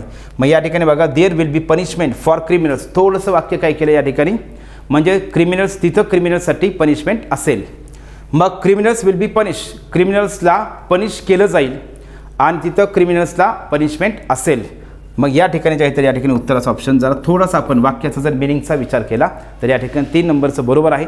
उत्तर जर थोडंसं इथं वेगळं आहे, लक्षात घ्या, विल बी वापरलेलं आहे. मग या ठिकाणी विल बी हे पण वाक्य लक्षात घ्या, आपण शिकलो आहे टेन्स या टॉपिकमध्ये, मी तुम्हाला सिंपल सांगितलं, जर वाक्यामध्ये शाल बी विल बी च्या नंतर जर क्रियापदच नसेल तर त्याही वाक्याचा टेन्स कोणता असतो? सिंपल फ्युचरच असतो. मग या वाक्याचा टेन्स पण सिंपल फ्युचरच आहे. फक्त इथं काय केलं आहे, पनिश हे जे क्रियापद आहे त्याच्याऐवजी त्यांनी काय केलं, इथं पनिशमेंट हे नाऊन वापरलेलं आहे. मग मला असं वाटतं की या प्रश्नाचं जे उत्तर आहे तर या प्रश्नाचं उत्तर हे 100% काय असणार आहे? 3 नंबरचं या ठिकाणी बरोबर आहे. हे पण पनिश, लक्ष द्या, हे पण या ठिकाणी सिंपल फ्युचरमध्येच आहे. पण आम्ही पनिश करू, आपण पनिश करणार आहेत का? आपल्याला अधिकार आहे का पनिश करण्याचा? नाही. तर ज्यांना अधिकार आहे तर तेच पनिश करू शकतात. जसं आपण त्या ह्याच्यामध्ये पाहिलं, मेडिसिन कोण देतं आहे? डॉक्टर देत आहे. मग या ठिकाणी काय होणार आहे? मग लक्षात घ्यायचं आहे मित्रांनो आपल्याला या ठिकाणी, म्हणून इथं काय होणार आहे, वी जे आहे तर वी हे या ठिकाणी थोडंसं मिनिंगफुल होत नाही, म्हणून या ठिकाणी आपण हे ऑप्शन येणार नाही. तर उत्तराचं ऑप्शन काय झालं मग, there will be punishment for criminals, आपण अशा पद्धतीनेचं उत्तर होईल. ठीक आहे. हा प्रश्न आपल्याला 2022चा जो डिपार्टमेंटल PSIचा पेपर झाला या पेपरमध्ये विचारलेला आहे. ज्या पद्धतीने आपल्याला 2017च्या डिपार्टमेंटल PSIच्या पेपरमध्ये प्रश्न आपल्याला विचारला होता, सेम तशाच प्रकारे आपल्याला काय केलं, यामध्ये सुद्धा MPSCने आपल्याला ॲन्सर की जे आहे त्या ॲन्सर कीमध्ये आपल्याला उत्तर दिलेलं आहे. तर बघा, यामध्ये आपल्याला सगळ्यात पहिली गोष्ट लक्षात ठेवायची आहे, साधारणतः आपण ॲक्टिव्ह वाईजचं वाक्य पॅसिव्ह वाईज करत असताना आपण काय करतोय, दिलेल्या वाक्याचा आपण टेन्स चेंज करत नाहीत. परंतु 2017च्या पेपरमध्ये सुद्धा MPSCने अशाच प्रकारे केलं होतं. वाक्य देताना त्यांनी सिंपल प्रेझेंट टेन्सचं दिलं, पण उत्तर देताना त्यांनी काय केलं होतं, कंटिन्युअस टेन्सचं उत्तर दिलं होतं. मग आपण त्यामध्ये पाहिलं, त्याच्यामध्ये आपण काय पाहिलेलं आहे तर ते म्हणजेच काय, ठीक आहे, त्याच्यामध्ये ऑप्शन, उत्तराचा ऑप्शन जे आहे तर उत्तराचं ऑप्शन त्या टेन्सचं नव्हतंच, म्हणून आपण जवळच्या ऑप्शनचा विचार करून आपण उत्तरापर्यंत पोहोचलो. परंतु मित्रांनो, यामध्ये मात्र काय केलेलं आहे, MPSC आपल्या प्रश्न जो आहे तो प्रश्न विचारत असताना या ठिकाणी काय केलेलं, वाक्य देताना बघा, वाक्याचा टेन्स कोणता आहे, the sun has ripen the fruit, या ठिकाणी हॅज प्लस V3. मग हॅव हॅज प्लस V3 जर असेल तर दिलेला, म्हणजे वाक्यामध्ये जर हॅव हॅज प्लस V3 असेल तर पॅसिवाईज करताना आपण निश्चितच काय करतोय, have been has been plus V3 वापरतोय. काय वापरतोय, have been has been plus V3 वापरतोय. पण आयोगाने याचं उत्तर देत असताना, आणि याच्यामध्ये ऑप्शनसुद्धा आहे, हॅव बीन हॅज बीनचं ऑप्शन पण दिलेलं आहे, हॅज बीन प्लस V3 असं ऑप्शन दिलेलं आहे. पण MPSCने याचं उत्तर देत असताना याचं उत्तर जे आहे तर याचं उत्तर हे बी हे ऑप्शन दिलेलं नाही. म्हणजे असं जरी प्रश्न जर दिला असेल तर खरं पाहता मी पुन्हा सांगतोय, अशा प्रकारचे आपण आत्तापर्यंत कितीतरी MPSCचे मी वाक्य बघितले आहेत. असं कधीच नाही केलेलं की दिलेल्या वाक्याचं टेन्स वेगळं आहे आणि आपल्याला उत्तराच्या ऑप्शनचं टेन्स वेगळं दिलं, असं कधीच नाही. फक्त तुमच्या 2017च्या पेपरमध्ये बी असंच केलं आहे, सिम्पल प्रेझेंट टेन्सचं वाक्य दिलं आणि उत्तर देताना काय केलं, त्याचं कंटिन्युअस टेन्समध्ये उत्तर दिलं आहे. इथंही तसंच दिलं आहे, वाक्य हे प्रेझेंट परफेक्टचं आहे, म्हणजे हॅव हॅज प्लस V3 आहे, उत्तरामध्ये काय पाहिजे, have been has been plus V3च पाहिजे. परंतु MPSCने याचं ॲन्सर की ही प्रत्येक वेळी काय केलं आहे, पहिलंच ऑप्शन या ठिकाणी दिलेलं आहे. मग जे ऑप्शन दिले तर ते मी या ठिकाणी तुम्हाला ऑप्शन फक्त सांगतोय. ठीक आहे. तर मग तुम्ही लक्ष द्या, या प्रश्नाचं विश्लेषण पाहून तुम्ही असं कन्फ्यूज होऊ नका. म्हणजे मीच तुम्हाला या ठिकाणी सांगतोय की असं कधीही होत नाही की टेन्स चेंज केला जातोय, पण जसं दिलंय तसं या ठिकाणी आपण या ठिकाणी उत्तर सांगितले. का सांगितले, मग हा खरं पाहता मला प्रश्नच मी या ठिकाणी घेणार नव्हतो, पण जर समजा आपल्याला जर अशाच पद्धतीने जर आणखी हाच प्रश्न जसा आहे तसाच दिला आणि मग नंतर त्याचं उत्तर जर कोणतं असं जर विचार केला तर मग आपला आणखी 1 मार्क जाऊ शकतोय, 1 मार्क जाऊ शकते. म्हणून तुम्हाला काय करायचं आहे, मग MPSCचीच पाठीमागची ॲन्सर की काय सांगते, या प्रश्नाचं उत्तर काय आहे, हे आहे. मग यासाठी तुम्हाला माहीत व्हावं, यासाठी मी काय केलं, हा पण प्रश्न या ठिकाणी दिलेला आहे. क्लिअर आहे सगळ्यांचं. तर मग मित्रांनो, आपण अशा पद्धतीने जे वाईस हा जो टॉपिक आहे तर वाईस या टॉपिकवरती आपल्याला MPSCने डिपार्टमेंटल PSI परीक्षेमध्ये 1998 पासून ते 2022 पर्यंत जेवढे पण प्रश्न विचारले तर या सर्व प्रश्नांचं आपण सविस्तर विश्लेषण केलेलं आहे. तर मग आपण थांबू, या व्हिडिओमध्ये आपण इथं थांबू. पुढच्या व्हिडिओमध्ये आपण अशाच प्रकारचा अत्यंत महत्त्वाचा टॉपिक आपण घेऊन त्याही टॉपिकवरती 1998 पासून ते 2022 पर्यंत जेवढे पण प्रश्न विचारले असतील तर याच पद्धतीने आपण त्या सर्व प्रश्नांचं आपण जे आहे तर विश्लेषण घेऊ. थांबू, मग भेटूया मग आपण आपल्या पुढच्या व्हिडिओमध्ये.